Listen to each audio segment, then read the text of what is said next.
हाँ सज्जनों, अब आप आज की सुंदर लीला का आनंद लीजिएगा। मर्यादा पुरुषोत्तम भगवान श्री राम की सुंदर कथाओं को महाराज गोस्वामी तुलसीदास जी ने रामचरितमानस के माध्यम से 3 भागों में से विभक्त किया। भगवान शंकर माता पार्वती को कथा सुनाते हैं, याज्ञवल्क्य जी ने मुनि भरद्वाज जी को सुनाया और काकभूषण जी ने गरुड़ जी को। यहां तक कह दिया महाराज गोस्वामी तुलसीदास जी ने, राम अनंत अनंत गुण अमित कथा विस्तार, सुनी आचरजु ना माना है जिनके विमल विचार। अर्थात मर्यादा पुरुषोत्तम भगवान श्री राम जी अनंत है, उनके गुण भी अनंत है और उनकी कथाओं का विस्तार भी असीम है। जिनके विचार निर्मल है वे इस कथा को प्रेम पूर्वक सुनेंगे, उन्हें मर्यादा पुरुषोत्तम भगवान श्री राम का आशीर्वाद प्राप्त होगा। यहां तक कह दिया कि जो इच्छा करहु मन माही, हरि प्रसाद कछु दुर्लभ नाही। प्रभु के चरणों में नित्य नया प्रेम रहने से अपने मन में जो भी इच्छा की जाए, मर्यादा पुरुषोत्तम भगवान श्री राम की कृपा से कुछ भी असंभव नहीं है। यहां तक कह दिया महाराज गोस्वामी तुलसीदास जी ने। आइए आज की सुंदर लीला का आनंद लीजिएगा। हमारे आज के लीला का प्रसंग यहां से आरंभ होने जा रहा है और हमारे मुख्य निर्देशक महोदय आदरणीय श्री विजय आनंद जी दुबे।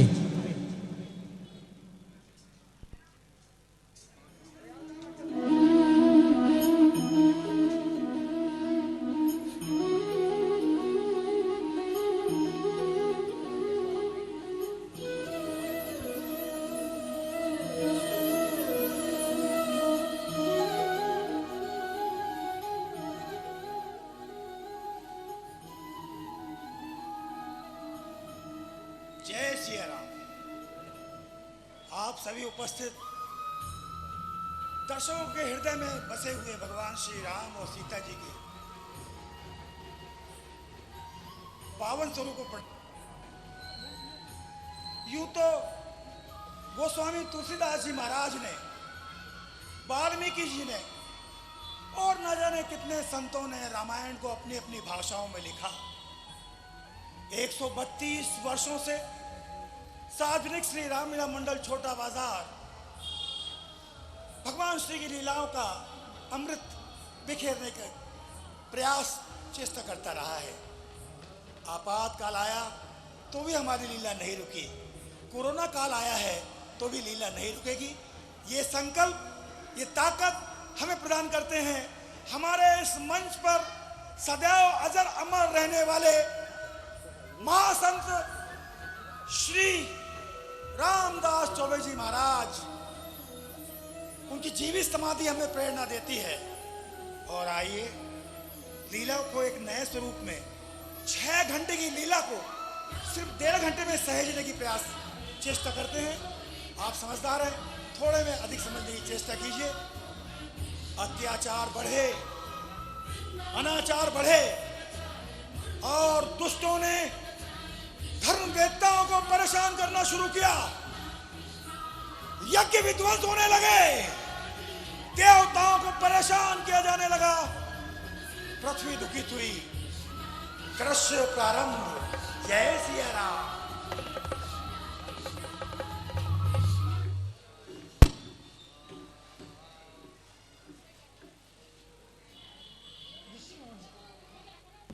ऋषि मुनि तप योग यज्ञ करते हैं।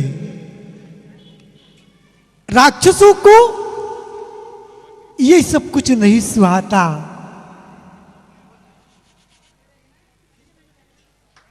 उनके यज्ञ तप को विध्वंस करने के लिए हर पल आतुर रहते हैं।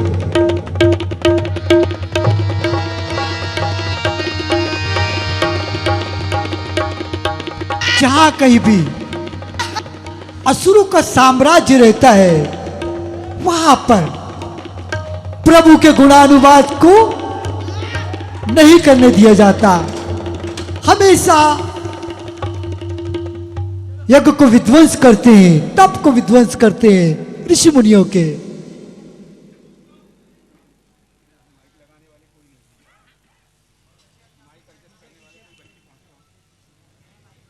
ऋषि मुनि इन सभी के अत्याचारों से बड़े दुखित होते हैं। क्या करें ऐसी परिस्थिति में कि प्रभु का गुणानुवाद हमसे हो नहीं पा रहा।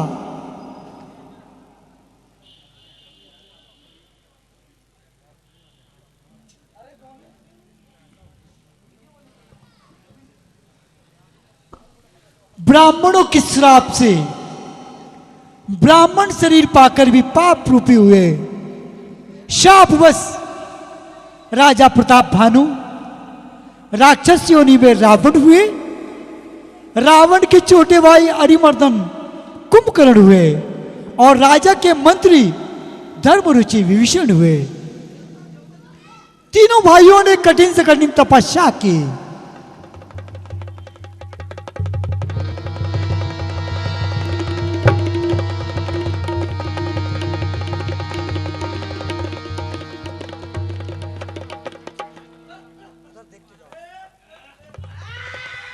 देवताओं पर नित्य प्रति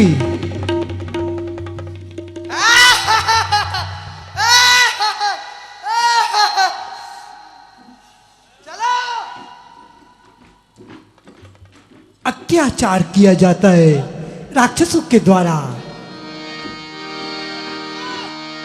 प्रताड़ित करते हैं राक्षस देवताओं को, ऋषि मुनियों को।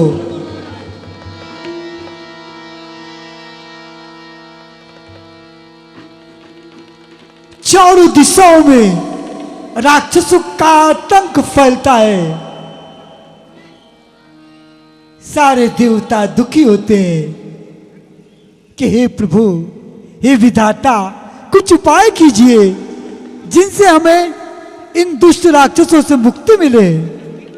यहां तक कि पृथ्वी व्याकुल हो जाती है।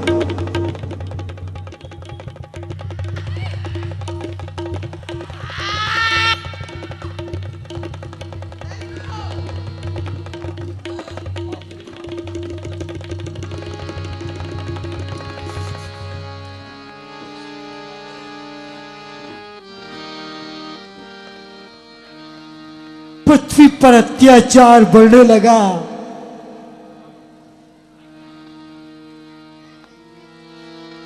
व्याकुल अवस्था में पृथ्वी,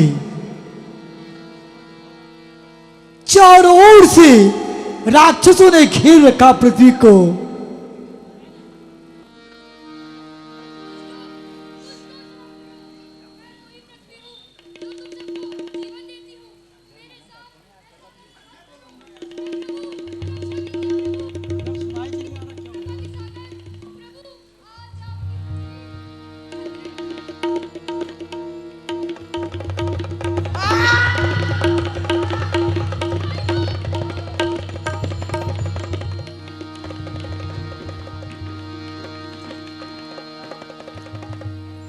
राक्षसों के अत्याचार से व्याकुल होकर के पृथ्वी विचार करती है कि मैं क्या करूं। जय सिया राम।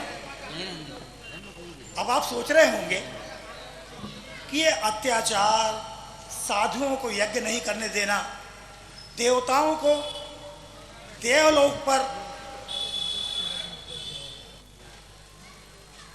इस तरह जाके परेशान करना और साथ ही साथ पृथ्वी लोक पर भी इतना अनाचार फैलाना, आखिर ये सब कौन करवा रहा है? कौन है जिसके मन में ये दुष्ट विचार आया और जिसके कारण भगवान श्री राम का जन्म हुआ?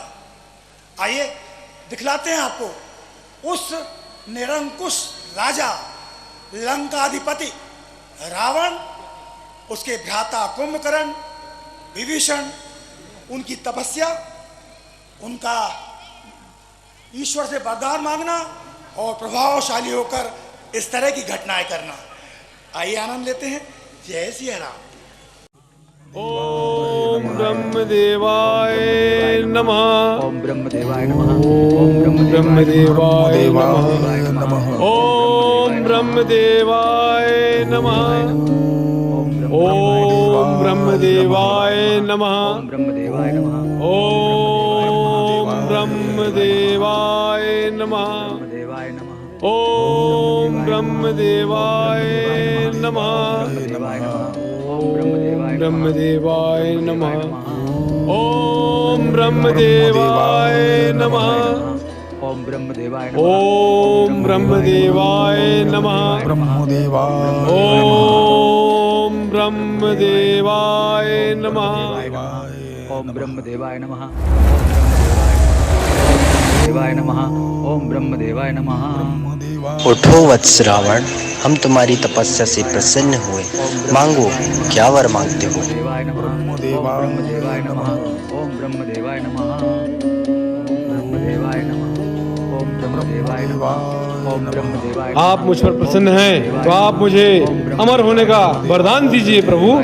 रावण, अमृता का वरदान देना सृष्टि के नियमों के प्रतिकूल है। ओम ब्रह्मदेवाय नमः। ठीक है प्रभु, ब्रह्मदेवाय नमः। मेरी यह विनती है कि मैं नर देवाय नमः। और बानर के अलावा किसी के हाथों मारा न जाऊं। देवाय नमः। तथास्तु। ब्रह्मदेवाय नमः। ओम ब्रह्मदेवाय नमः। ओम ब्रह्मदेवाय नमः। ओम ब्रह्मदेवाय नमः। उठो वत्स कुंभकर्ण, ओम ब्रह्मदेवाय नमः। प्रणाम ब्रह्मदेव। ओम ब्रह्मदेवाय नमः। ओम ब्रह्मदेवाय नमः। हम तुम्हारी तपस्या से प्रसन्न हुए, मांगो क्या वर मांगते हो। ओम ब्रह्मदेवाय नमः। ओम ब्रह्मदेवाय नमः।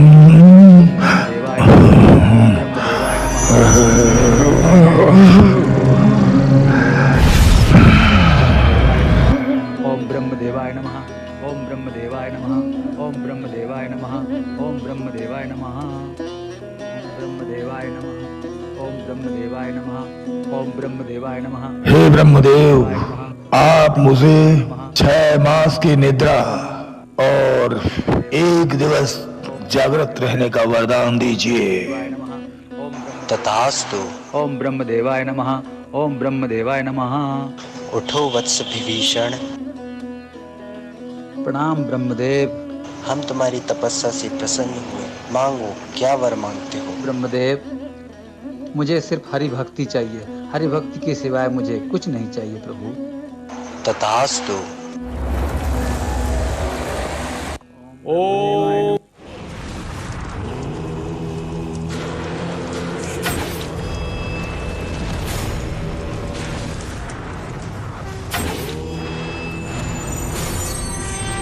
अनेकों प्रकार से रावण भगवान शंकर को प्रसन्न करने का प्रयास करता है।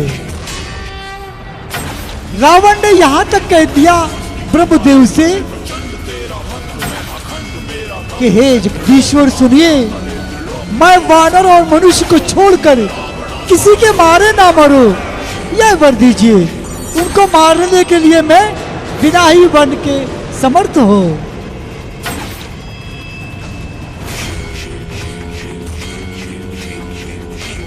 भगवान शंकर प्रसन्न होते हैं। रावण की तपस्या से आशीर्वाद देते हैं भगवान शंकर रावण को।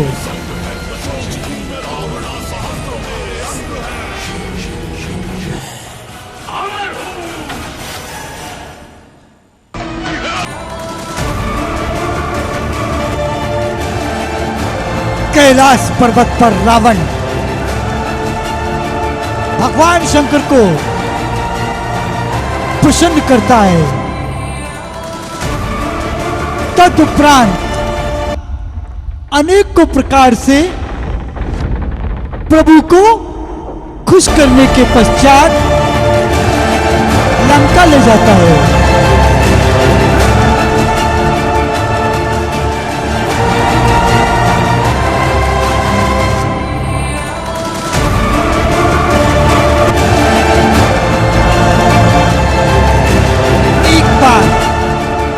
रावण ने कैलाश पर्वत पर भगवान शंकर माता पार्वती बैठे हुए थे, पर्वत को ही अपनी भुजाओं से उठा लिया।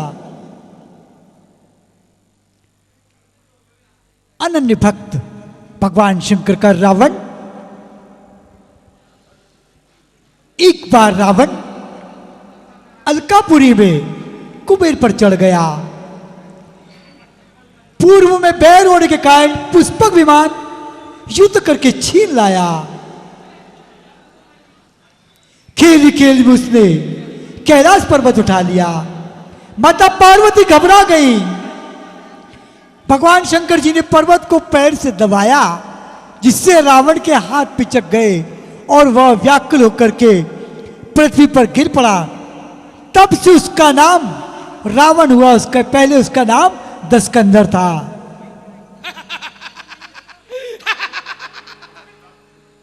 अहम ब्रह्मस्मि एकोहम द्वितीयो नास्ति न भूतो न भविष्यति।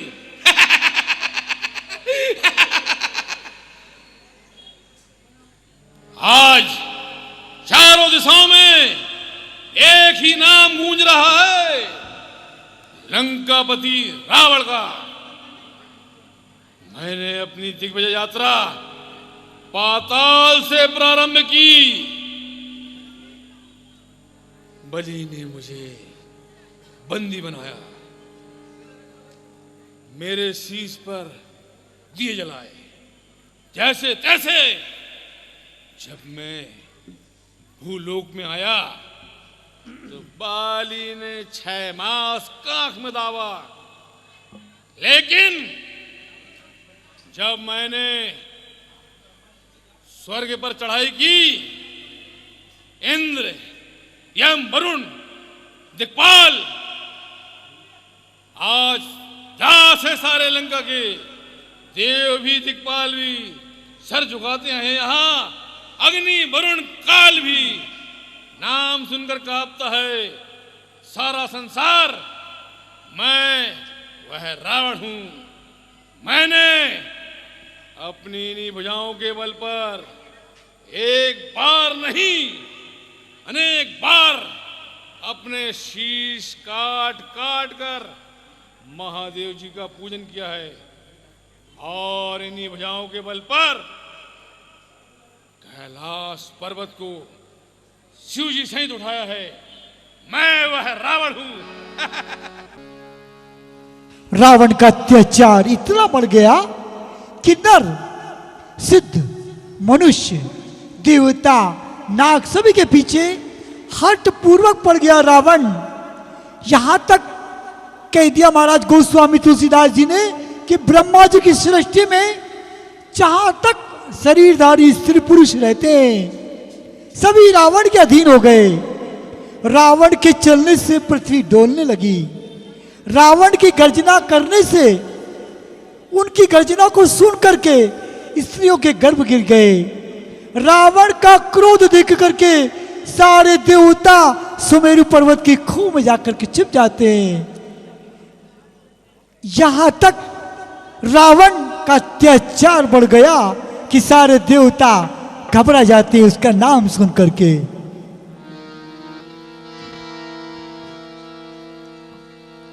सारे देवता व्याकुल होते हैं। क्या करे प्रभु, कैसा करे प्रभु, रावण का अत्याचार इतना बढ़ गया, हमें बचाइए प्रभु। ऋषि मुनि और देवताओं का आपस में मिलन होता है।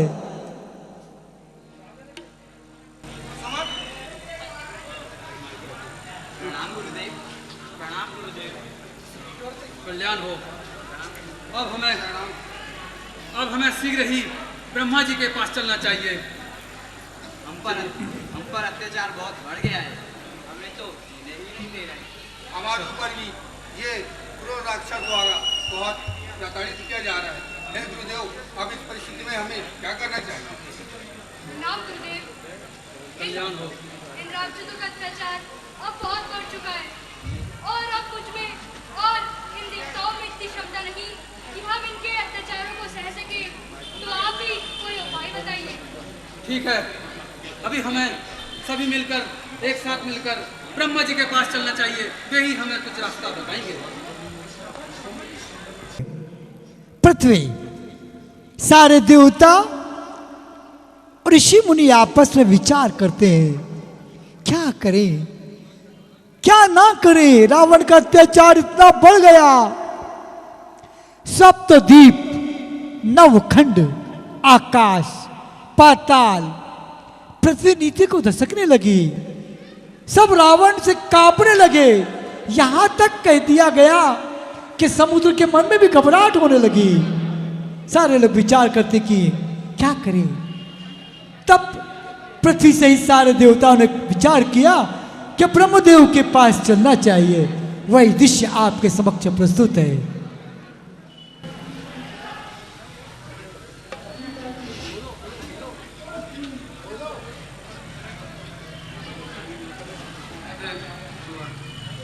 हमें ब्रह्मा जी के पास बात चलना चाहिए। जो गुरुदेव, जो आज्ञा गुरुदेव। चलिए ब्रह्मा जी के पास चलते हैं। पृथ्वी सहित सारे ऋषि मुनि देवता ब्रह्मदेव के पास जाते हैं। पृथ्वी सहित सारे देवता ब्रह्मलोक को गए। त्राहिमाम ब्रह्मदेव, त्राहिमाम। ब्रह्मदेव त्राहिमाम, त्राहिमाम, त्राहिमाम। इंद्र आदि सभी देवता, गौ रूपी पृथ्वी और समस्त मुनिगण का हमारे इस ब्रह्मलोक में स्वागत है। कहिए देवगणों, हे ब्रह्मदेव, आपके चेहरे पर इतनी उदासी और मलिनता कैसी दिख रही है?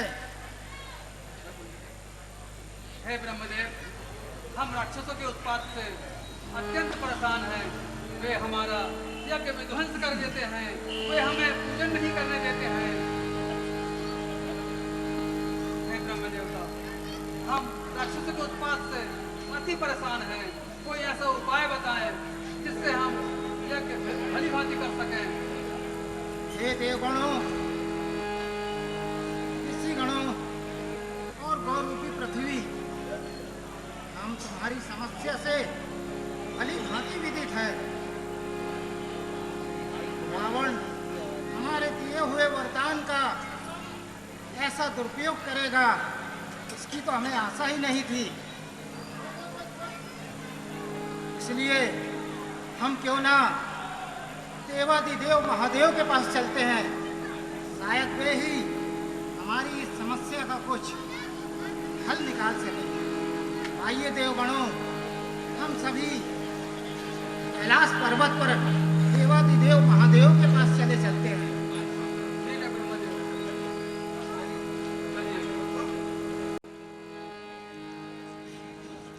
रावण के अत्याचार से भयभीत होकर के पृथ्वी ने गौ का रूप धारण करके ब्रह्मदेव से अपना दुख प्रकट किया।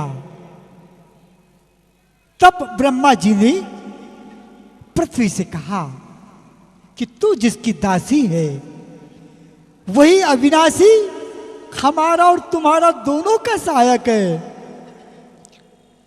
ब्रह्मदेव से कहा पृथ्वी ने रो रो करके कि हे विधाता, कुछ उपाय करिए जिससे राक्षसों का आतंक कम हो जाए, नष्ट हो जाए और हम लोग बड़े प्रेम पूर्वक निवास करें। ब्रह्मदेव ने कहा कि हम और आप सभी मिलकर के भगवान शिव के लोक को चलते हैं, उन्हीं से इसका उपाय पूछते हैं। सारे देवता मिलकर के ऋषि मुनि और पृथ्वी जो गौ का रूप धारण करके भगवान शिव के लोक पहुंचते हैं।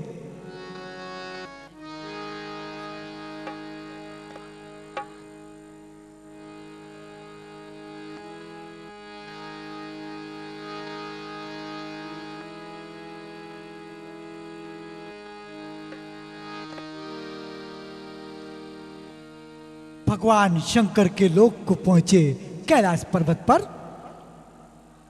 ब्रह्मदेव, पृथ्वी, सारे देवता, ऋषि मुनि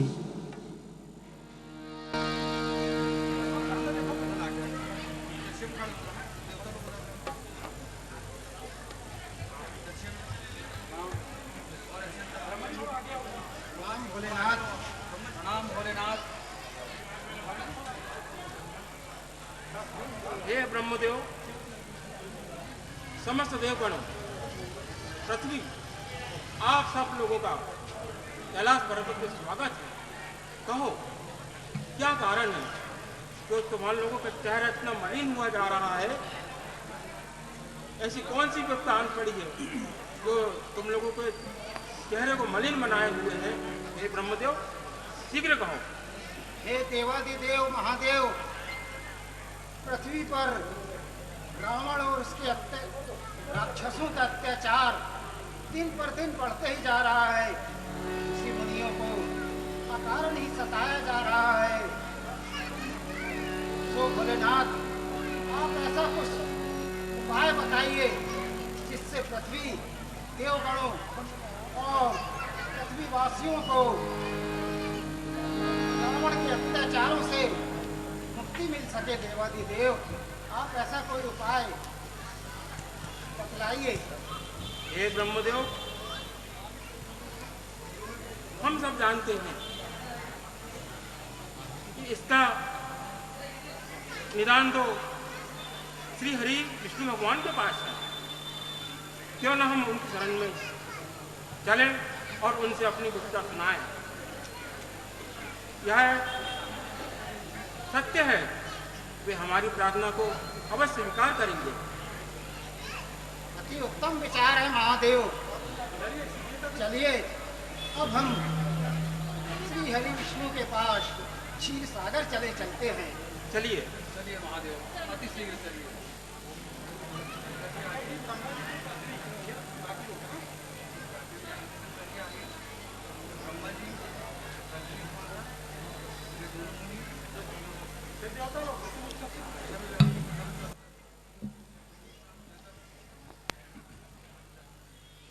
सारे देवता भगवान शंकर से कहते हैं कि प्रभु कुछ उपाय सुझाइए।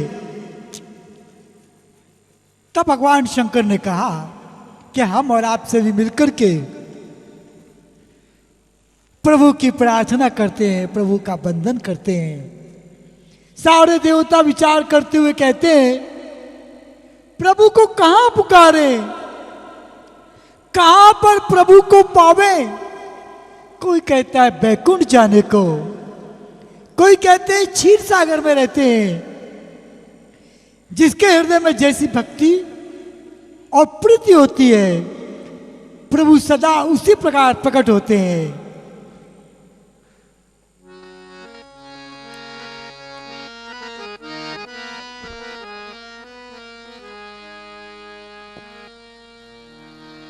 हरि व्यापक सर्वत्र समाना, हरि व्यापक सर्वत्र समाना, प्रेमति प्रगट होई मैं जाना, प्रेमति प्रगट होई मैं जाना, देश काल दिशि विदिशि उमारी,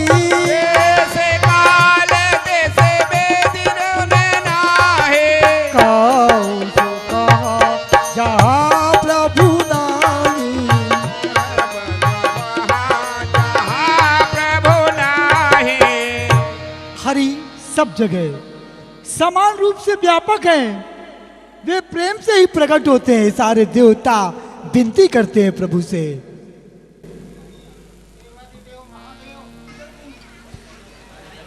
श्री हरि विष्णु इस समय क्षीर सागर में होंगे, वैकुंठ लोक में होंगे या फिर साकेत में। ये ब्रह्मदेव, तुमने ठीक ही विचारा है, परंतु वहां जाने के विलंब हो सकता है। श्री हरि तो अंतर्यामी है, वे घट घट की जानते हैं। क्यों ना हम उनको यही प्रकट करें। हाँ महादेव, यह अत्यंत उत्तम विचार है। भगवान तो कण कण में विद्यमान है, इसलिए क्यों न हम उनकी इसी स्थान पर आराधना करें। भक्त वत्सल भगवान अवश्य ही हमारी प्रार्थना सुनेंगे और हम समस्त देवगणों की समस्या का निराकरण भी करेंगे। हाँ ब्रह्मदेव, आइए। मेरा भी अभिप्राय है, क्यों ना हम उनकी स्तुति करें और उन्हें अपना जय जय सूर्यनायक सुखदायक प्रणत पाल हितकारी जय असुरारी सिंधु सुता प्रिय पालन सुरधरणी अद्भुत करणी मरम न जान कोई सहस कृपाला दीन दयाला हर हो अनुग्रह सोई जय जय अविनाशी सदगत वासी व्यापक परमानंद तरितम चरित पुनीतम माया रहित मुकुंद आगे विरागे अति अनुरागे विगत मोह मुनि बंदा वासर ध्यावहि गुण गण गावहि यति सचिदानंदा जय उपाय त्रिविध बनाए संग सहाय न दूजा करे हो उदारे चित हमारे जान भगतन पूजा ओ भव भय भंजन मुनि मन राजन गंजन विपति रोधा बचत में माने चारि सयाने शरण सकुल सुर भूरा साधर सुत से सारे से आया से सा जहाँ कहो को नहीं जाना दीन प्यारे वेद पुकारे प्रभु तो श्री भगवान भव मार्ग मांदर सब विध सुंदर गुण मांदर सुख पूजा उन्हें सेठ सुकल सुर परम भया तोर नमत नाथ पद इस प्रकार श्री हरि विष्णु भगवान प्रकट होते हैं। माँ लक्ष्मी जी सहित वही दृश्य आपके समक्ष प्रस्तुत है।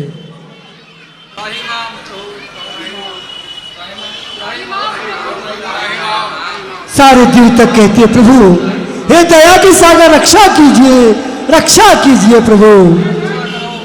रक्षा करो प्रभु, हमारी रक्षा करो। त्राहि माम, त्राहि माम, त्राहि माम। हे प्रभु, हे अंतर्यामी प्रभु, हे लक्ष्मी वाहन प्रभु, रावण के अत्याचार से पीड़ित होकर के पृथ्वी देवगण और सारे देवता लोग आपके शरण में आए हैं प्रभु, आप इनकी रक्षा कीजिए नाथ। हे ब्रह्मदेव, देवादिदेव महादेव, इंद्रदेव, समस्त देवतागण, देवी पृथ्वी, आप सभी का स्वागत है। आप लोगों के मुख में यह उदासी और आर्तनाद क्यों झलक रहा है? हे प्रभु, हे प्रभु, धरती पर रावण के दुष्ट राक्षसों का अत्याचार बहुत बढ़ चुका है और हम में अब इतना साहस नहीं है कि हम उनके अत्याचारों को सह सके। जब जब हम पे कोई दुविधा आई है, आपने ही हमारा साथ दिया है। तो प्रभु, इस बार भी आप ही कोई उपाय बताइए और हमारी समस्या को सुलझाइए। देवी पृथ्वी, तुम चिंता न करो। तुमने मुझे जब जब भी बुलाया है, मैं शीघ्र आया हूँ।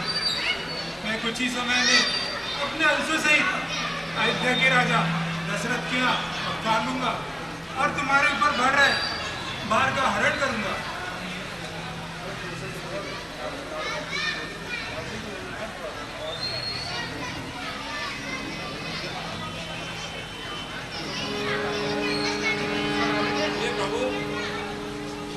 बड़ा हम पे उपचार हुआ प्रभु, तो आप हमारी दुविधा को समझ सके। आपने प्रभु जो हमें आश्वासित किया है, हम उसके लिए जाती हमारी हैं। हे प्रभु, आपकी जय हो, जय हो। श्रीमन नारायण हरि, आपकी जय। जय हो, जय हो प्रभु, आपकी जय हो। प्रभु धन्य हो प्रभु, आपकी जय हो।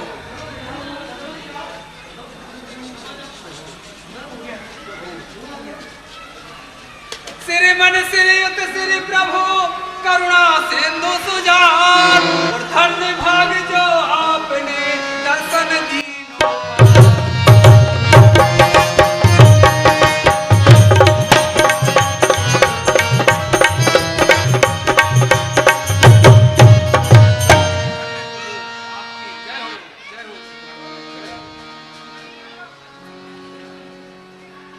आकाशवाणी के द्वारा ये बताया जाता है कि हे मुनि, सिद्ध और देवताओं के स्वामी, तुम डरो मत।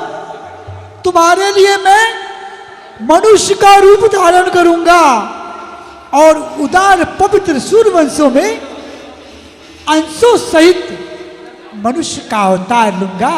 क्योंकि कश्यप और अदिति ने बड़ा भारी तप किया था, मैं उनको पहले ही अब वर दे चुका हूं। वे ही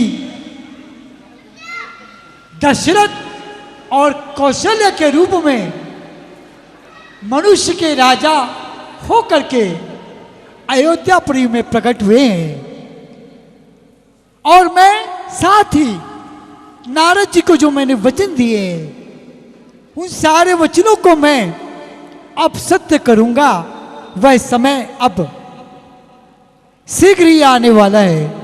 तुम देवताओं और ऋषि मुनि बस कुछ समय और मेरी राह देखो। मैं बहुत जल्दी ही अंशों सहित मनुष्य के रूप में अवतार लूंगा अवधपुरी में।